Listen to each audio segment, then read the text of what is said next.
ఒక మెయిల్ అండి, తనకి ఒక 15 days లో మ్యారేజ్ అంట. ఆ మ్యారేజ్ క్యాన్సిల్ అయింది. సో చాలా అర్జెంట్, నాకు మీ వైపు నుంచి డాక్టర్ గారు ఒక సలహా కావాలి అని చెప్పాడని చెప్పేసి ఫస్ట్ ఆ మెయిల్ తీసుకున్నానండి. రాహుల్ అతని పేరు. ఒక 15 రోజుల్లో పెళ్లి ఉందనగా ఒక 4 రోజుల క్రితం అమ్మాయి పెళ్లిని క్యాన్సిల్ చేసిందట. ముహూర్తాలు, మొత్తం అన్ని అందరికి చెప్పుకోవటం, కళ్యాణ మండపం మాట్లాడుకోవటం, మిగతా ఏర్పాట్లు అన్ని చేసేసుకున్నారు. ఒకసారి మాట్లాడదామండి. అతని పేరు రాహుల్. ఎందుకంటే మనం లైఫ్ ఈవెంట్స్ అంటూ ఉంటాం. అవునవును. అలాంటి లైఫ్ ఈవెంట్స్ లో అతి ప్రమాదకరమైనది పెళ్లి డిసైడ్ అయిన తర్వాత క్యాన్సిల్ అవటం. అవునండి, అవునవును. 2 కుటుంబాలని కంప్లీట్ గా.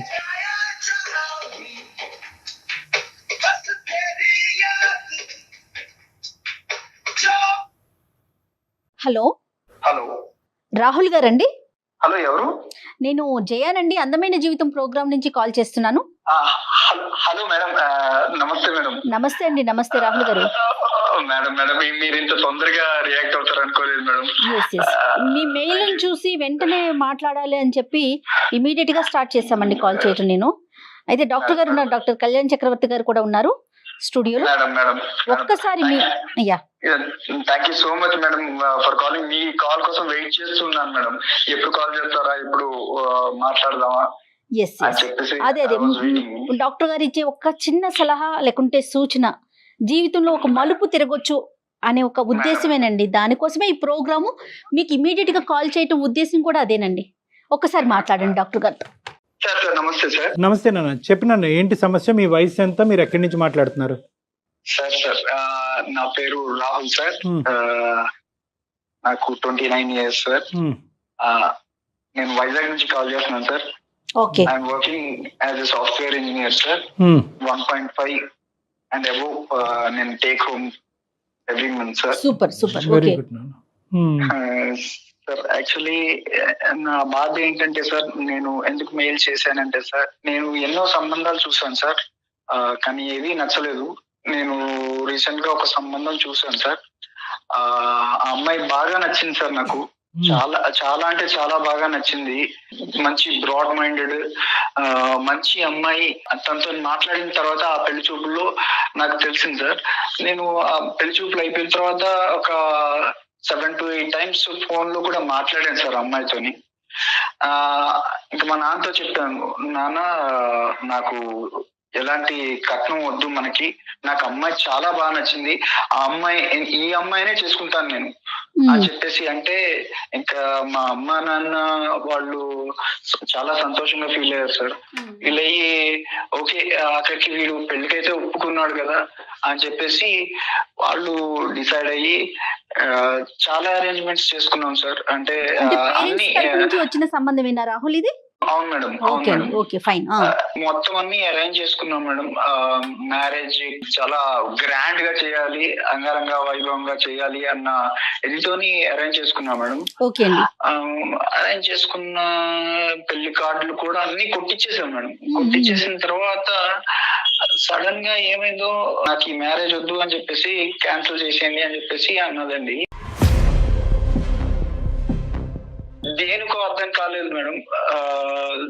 ఎందుకు ఇలాగ అన్నదో అర్థం కాలేదు.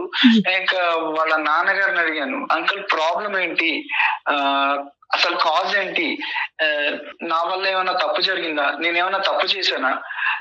నేను తనతోని మాట్లాడిన 7-8 సార్లు కూడా ఫోన్ లో పద్ధతిగానే మాట్లాడాను.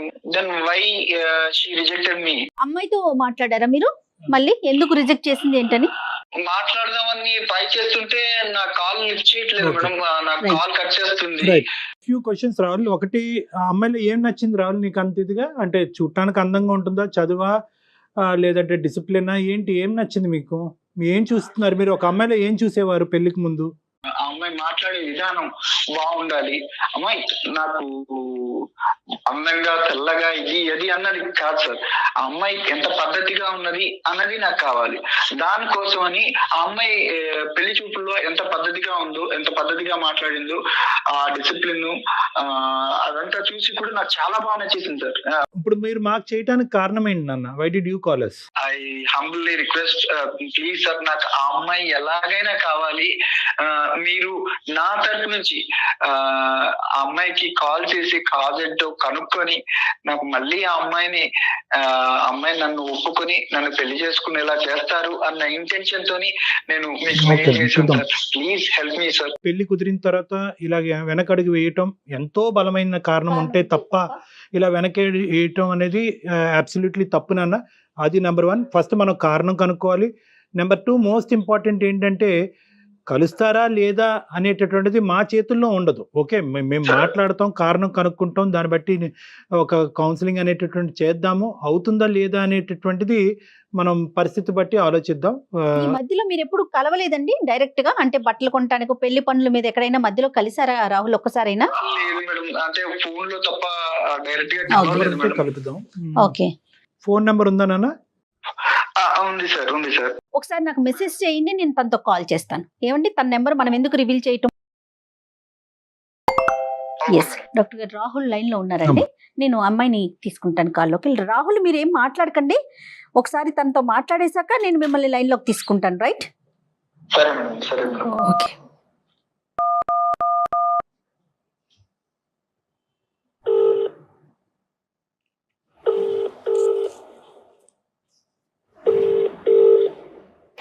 హలో హలో హలో, నేను సుమన్ టీవీ నుంచి మాట్లాడుతున్నానండి, అందమైన జీవితం ప్రోగ్రామ్ నుంచి. మీతో కొంచెం, నాతో పాటు డాక్టర్ కళ్యాణ్ చక్రవర్తి గారు కూడా ఉన్నారు. ఓకే. ఒక చిన్న విషయం మీద మీతో మాట్లాడదామని కాల్ చేశాను. మీరు పర్మిషన్ ఇస్తే మాట్లాడతామండి. తప్పకుండా అండి. రైట్ డాక్టర్ గారు. అమ్మ నందిని, సారీ అమ్మా, మీరు మాకు మీకు చెప్పకుండా మేము ఇలాగా సర్ప్రైజింగ్గా మీకు కాల్ చేయడానికి ప్రధానమైన కారణం ఒక సెన్సిటివ్ ఇష్యూ గురించి డిస్కస్ చేయడానికి. మాకు రాహుల్ అనే అబ్బాయి ఫోన్ చేశాడమ్మా, మెయిల్ చేశాడు, మేము కాల్ బ్యాక్ చేశాము. ఈ మధ్యన మీకు మ్యారేజ్ కుదిరిందంట, తర్వాత అనుకున్నటువంటి అనివార్య కారణాల వల్ల మ్యారేజ్ క్యాన్సిల్ చేసుకోవాల్సినటువంటి పరిస్థితి ఏర్పడిందంట. ప్రధానంగా కారణం తెలుసుకోవాలని అనుకుంటున్నాడు. పెద్దలను అడిగినా కూడా కారణం తెలియనటువంటి కారణం. అప్పటి వరకు మాట్లాడినటువంటి అమ్మాయి ఎందుకు ఇలాగా యూటర్న్ తీసుకుంది అనేది తెలుసుకోవాలని అనుకుంటున్నాడు. ఒక్కసారి మనం రాహుల్కి ఫోన్ కలుపుదాం అమ్మా, ఇఫ్ యూ డోంట్ మైండ్. ఒక విషయానికి దానికి తగినట్టుగా దానికి మంచో చెడో ఒక కారణం తెలిసిపోతే అవతల వ్యక్తులు కూడా కొంత కూల్ గా ఉంటారేమో అని అనిపించింది నందిని గారు. మీరేమంటారు చెప్పండి, పూర్తిగా మీదే నిర్ణయం అండి. నేను అతనితో మాట్లాడే ముందు కాసేపు మీతో మాట్లాడచ్చా అండి? డెఫినెట్లీ, చెప్పండి. యా, అతను పెళ్లి చూపులకి రావటం, నాతో మాట్లాడటం అంతా జరిగిందండి. బట్ ఈ ప్రాసెస్ లో పెళ్లి చూపులు జరుగుతున్న ఒక ఆడపిల్ల తన ఇంటికి వస్తున్న ఒక అబ్బాయి గురించి ఏ మాత్రం నాలెడ్జ్ ఉండదు. ఒక ఆడపిల్ల ఏం ఆశిస్తుందండి, తన కాబోయే భర్త ఒక మంచివాడు అయి ఉండాలి, ఒక మంచి సంస్కారవంతుడు అయి ఉండాలి. తల్లిదండ్రుల దగ్గర పెరిగిన ఆడపిల్ల కాబోయే భర్త గురించి ఎన్నో ఆశలు పెట్టుకొని ఉంటుందండి. ఇప్పుడు దాకా ఉండదు. ఒక ఎత్తు అయితే పెళ్లి తర్వాత రాబోయే జీవితం గురించి ఏ ఆడపిల్ల అయితే ఎన్ని కలలు కంటుందండి. నా తల్లిదండ్రులు ఒక సంబంధం తీసుకొచ్చి, అమ్మ ఒక అబ్బాయి వస్తున్నాడు, నేను చూడటానికి వస్తాడు అని చెప్పినప్పుడు చాలా సంతోషంగా ఎన్నో ఆశలతోటి వచ్చానండి. నేను కూడా యాక్సెప్ట్ చేశాను అబ్బాయిని. వచ్చాడు, నాతో మాట్లాడాడండి. ఈ మాట్లాడే కాన్వర్సేషన్ లో నన్ను మన ఇద్దరం పర్సనల్ గా మాట్లాడుకుందాము అన్నాడు. అన్నప్పుడు తప్పకుండా అన్నాను. లేచి పక్కకు వచ్చాము ఇద్దరము. ఆ మాట్లాడుతున్న కాన్వర్సేషన్ లో అతను ఒక మాట అడిగాడండి. ఒక ఆడపిల్లని, అది ఇష్టపడి లేకపోతే ఖచ్చితంగా ఆ అమ్మాయిని పెళ్లి చేసుకోవాలనుకుని వచ్చిన ఒక అబ్బాయి కాబోయే ఒక భార్య అని అడగాల్సిన మాటేనా కాదా అన్నది నేను చెప్పిన తర్వాత పెద్దవాళ్ళుగా మీరే ఆలోచించండి. చెప్పండి అమ్మా. నేను చెప్పలేకపోతున్నానండి. అయ్యో, ఒక గౌరవ మర్యాద కుటుంబంలో పుట్టి పెరిగిన ఆడపిల్లని నేను చాలా సంస్కారవంతంగా మాట్లాడతాను ఎవరితో అయినా సరే. అలాంటిది నన్ను పట్టుకొని అయ్యో వర్జిన్ అని అడిగాడండి. ఒక భర్తగా అతను నా ఇంటికి వచ్చినప్పుడు అతన్ని నేను పెళ్లి చేసుకోబోతున్నాను అని నేను మనసులో ఫిక్స్ అయిన తర్వాత అయ్యో వర్జిన్ అని అడిగిన ఆ ప్రశ్నకి ఒక ఆడపిల్ల ఎలా రియాక్ట్ అవ్వాలండి? అలాంటి వాడు రేపు నన్ను ఏం చూసుకుంటాడండి? రేపు నేను పాలవాడితో మాట్లాడినా, పేపర్ వాడితో మాట్లాడినా అనుమానిస్తాడు కదా. అలాంటి వాడిని నేను ఎలా పెళ్లి చేసుకోవాలి? తన ఫ్రెండ్స్ వల్ల అయి ఉండొచ్చు, లేదంటే తను పెరిగిన బ్యాక్గ్రౌండ్ అయి ఉండొచ్చు.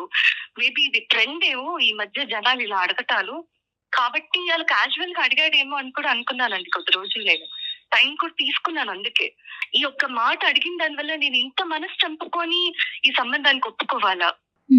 నాకేమంత అవసరం? లోపల నేను ఎంత కృషించిపోయానో నాకు తెలిసింది.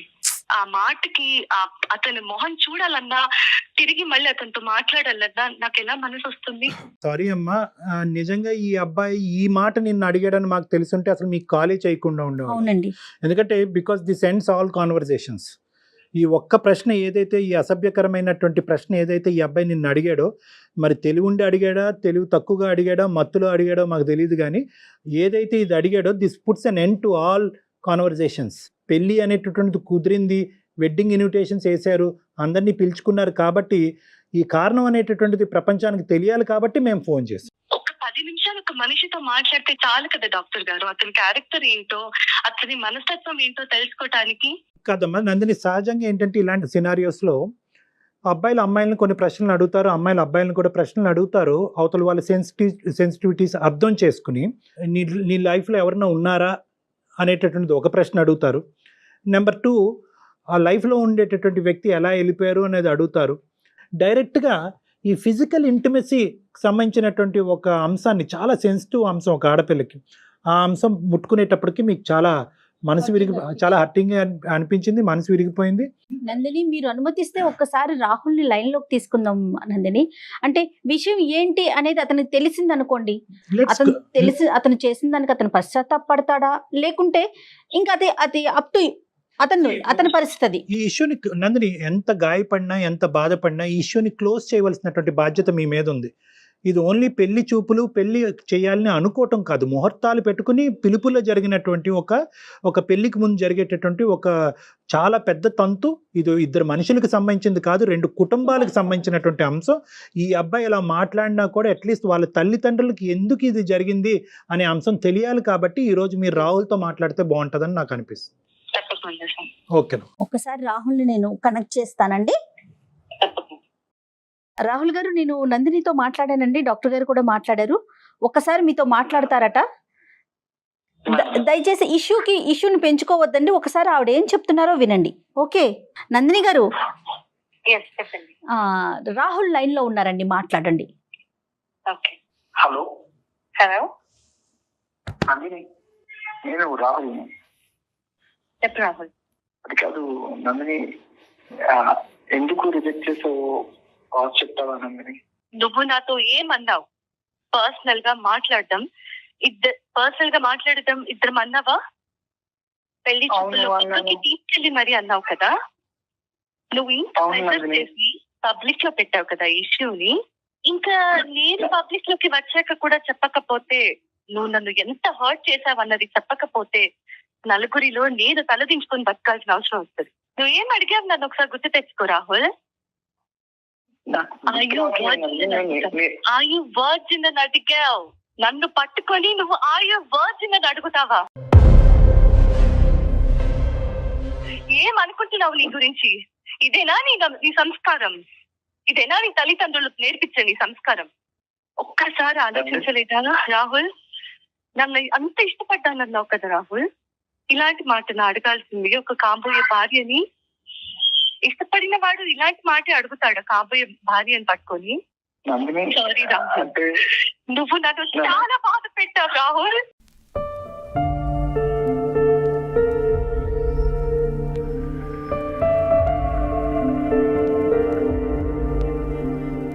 నేను ఎంతో పెయిన్ తీసుకున్నాను రాహుల్.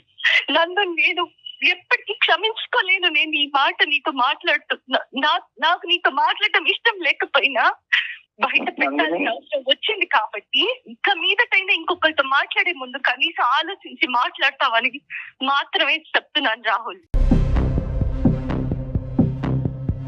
నందిని నేను కావాలని అడగలేదు నందిని, అదేదో బై మిస్టేక్ గా ఎక్స్ట్రీమ్లీ సారీ నందిని.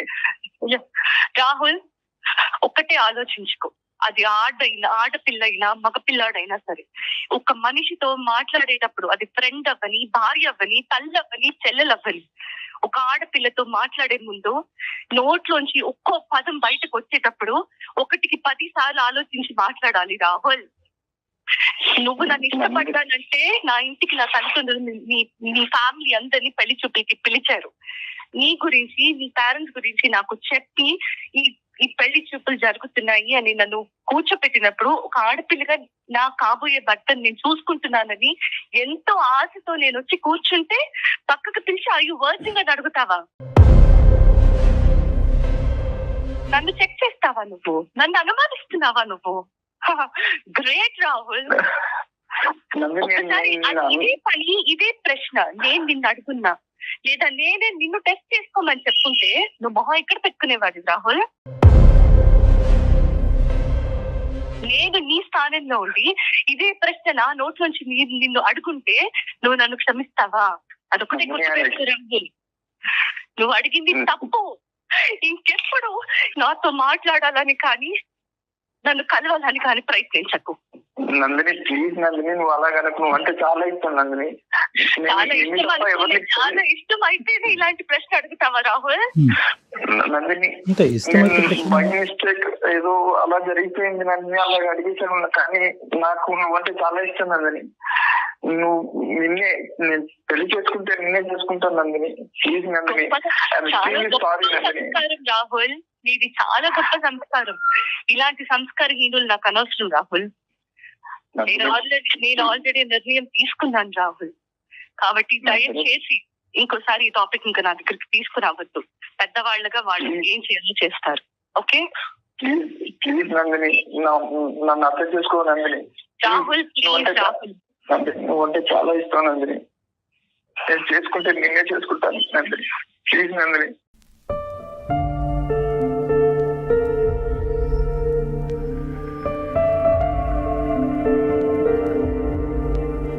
నందిని మాట్లాడు నందిని. Sorry doctor, emotional. నా వల్ల తప్పు జరిగిపోయిందండి. అంటే నేనేదో బై మిస్టేక్, నేను కావాలని నందిని నేను అనుమానం పడలేదు, లేకపోతే నన్ను అలా అడగాలని అడగలేదు. బై మిస్టేక్ గా వచ్చేసింది. కానీ నేను చేసిన తప్పే డాక్టర్ గారు. కానీ పెళ్ళంటే చేసుకుంటే నందిని నేను చేసుకుంటాను డాక్టర్ గారు. పోష్ కల్చర్ని ఎక్కడెక్కడ పెట్టుకోవాలో అక్కడ పెట్టుకోవట్లేదు. అనవసరమైన ప్లేసెస్లో ఆ కల్చర్ని మనం అడాప్ట్ చేసేసుకోవటం అసలు మన కల్చర్ అండి ఇలా మాట్లాడటం అనేది. రాహుల్, ఇప్పుడు ఏదో చేసేసేయండి, ఆ అమ్మాయిని నన్ను కలిపేయండి, this is not the issue ఇక్కడ. రాహుల్, ఒక మాట అనే ముందు మీ మదర్తో కానీ మీ సిస్టర్తో కానీ ఎంత పద్ధతిగా మాట్లాడతావో అదే పద్ధతితో కాబోయేటటువంటి భార్యని తన సెన్సిటివిటీస్ ఆలోచించి మాట్లాడటం అనేది చాలా ఇంపార్టెంట్. ఈరోజు బహుశా నందిని అక్కడ ఉంది కాబట్టి కొంతమంది అమ్మాయిలు ఉంటారు, వాళ్ళు ఇంకో పద్ధతిలో అర్థం చేసుకుంటారు. ఓకే, నా క్యారెక్టర్ గురించి అడుగుతున్నాడు కాబట్టి నీ క్యారెక్టర్ ఏంటి అని అడగచ్చు. కానీ నందిని ఆ స్థాయి అమ్మాయి కాదు. ఆ అమ్మాయి యొక్క సెన్సిటివిటీస్ నువ్వు అర్థం చేసుకోవాల్సినటువంటి అవసరం ఉంది, నెంబర్ 1. నెంబర్ 2 ఏంటంటే, ఈరోజు ఒక మాటే కదండి, మాటను నేను వెనక్కి తీసేసుకుంటాను, నన్ను క్షమించండి అన్ను అనేటటువంటి పద్ధతి ఏదైతే ఉందో unacceptable to Nandini.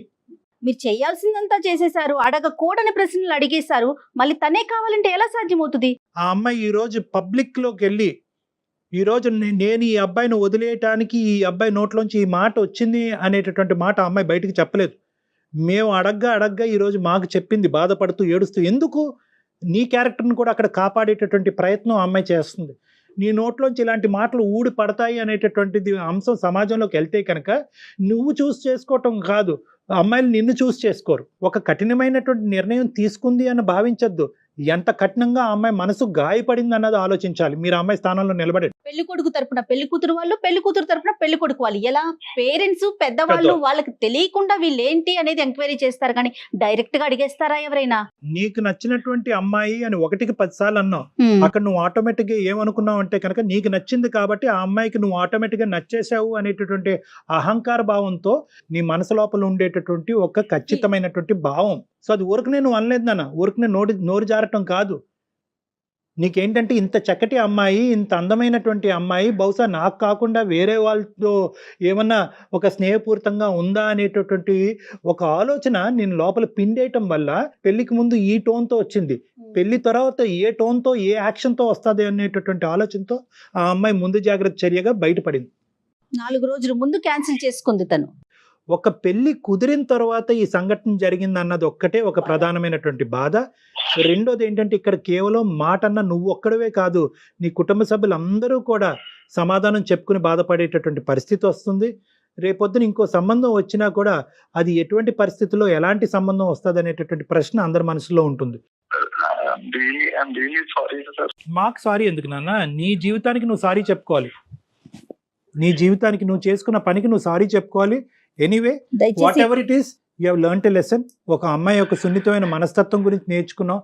Move on and try to see another girl. మళ్ళీ ఇంకో అమ్మాయిని చూడండి, పెళ్లి చూపులు కానివ్వండి, మీరు మంచి పొజిషన్లో ఉన్నారు, మీ మనసు కూడా మంచిదే అని నాకు అనిపిస్తుంది. You go head and try to see for better alliances నాన్న. అండ్ వన్ మోర్ థింగ్ ఏంటంటే ప్రతి అమ్మాయికి కూడా మనసు ఉంటుందండి, మాట్లాడేటప్పుడు చాలా జాగ్రత్తగా మాట్లాడండి. Madam sorry madam, extremely sorry. కానీ ఈ ఇష్యూని ఇంతటితో వదిలేసేయండి రాహుల్. అమ్మాయి అంటే నాకు ఇంకా వద్దండి. ఇష్టపడ్డారు, అభిమానించారు, భార్య కింద చేసుకోవాలి అని అనుకున్నారు. ఒక పొరపాటు పనుల వల్ల ఆ ఇష్టం కాస్త ఇప్పుడు దూరం అయింది, అంతే. ఇంకా అక్కడితో వదిలేసేయండి. ఇంకా నాకు ఇష్టం, ఇందాక అమ్మాయి ఒక వార్నింగ్ ఇచ్చింది మీకు, ఇంక ఇక్కడితో వదిలేసాయి. నాకు కమ్యూనికేట్ చేయటం కానీ, సంప్రదించటం కానీ, నెగోషియేట్ చేయటం కానీ చెయ్యొద్దు. ఆ మాటకి నా మనసు గాయపడింది, దీన్ని ఇక్కడితో వదిలేసాయి అని చెప్పింది కాబట్టి అట్లీస్ట్ ఈ మాట కన్నా ఆ అమ్మాయి గౌరవం ఇవ్వండి, రెస్పెక్ట్ ఇవ్వండి. Sir I'm seriously apologize sir. Okay ఈ ఇష్యూ ఇంతటితో వదిలేసేయండి Rahul. Okay, console yourself Rahul, console yourself. మిమ్మల్ని మీరు కంట్రోల్ చేసుకోండి, మూవ్ ఫార్వర్డ్ ఇన్ లైఫ్. ఇలాంటి సంఘటనలు జరుగుతూనే ఉంటాయి జీవితంలో. మళ్ళీ బెటర్ అవకాశాలు, బెటర్ ఆపర్చునిటీస్ రావాలి అని కోరుకోవాలి. వచ్చినప్పుడు మాత్రం కొద్ది జాగ్రత్తగా వ్యవహరించాలన్నది మాత్రం గుర్తుపెట్టుకోండి. రైట్ రాహుల్. నందిని ఉన్నారా మీరు లైన్ లో? తను కట్ చేసేసింది, తనకి ఇంకా మాట్లాడటం ప్రొలాంగ్ చేయడం నచ్చట్లేదు. రూల్ అవుట్ అయిపోయింది. ఆ విషయం మనం అమ్మాయిని కూడా రిక్వెస్ట్ చేయకూడదు, కన్విన్స్ చేయాలని ట్రై చేయకూడదు. అది మన ఇది కాదు. ఎందుకంటే ఇంకోటి ఏదో జరిగి హర్ట్ అవుతే అది వేరే విషయం. ఏదో కట్న కానుకలో పెళ్లి చేసేటటువంటి విధానాలు, పద్ధతుల గురించి అంటే అది వేరే విషయం. నీ క్యారెక్టర్ లో ప్యూరిటీ ఉందా అని ఒక అడిగేటప్పటికి ఇంకా దానికి మించినటువంటి అస్సలు లేదండి. మంచి నిర్ణయం తీసుకుందనే అనుకోవాలేమో నిజం చెప్పాలి అంటే. రైట్, ఇతను కూడా ఆలోచనలో పడినట్లుగా అనిపిస్తుంది. రైట్ అండి, థ్యాంక్ యూ అండి, నమస్తే.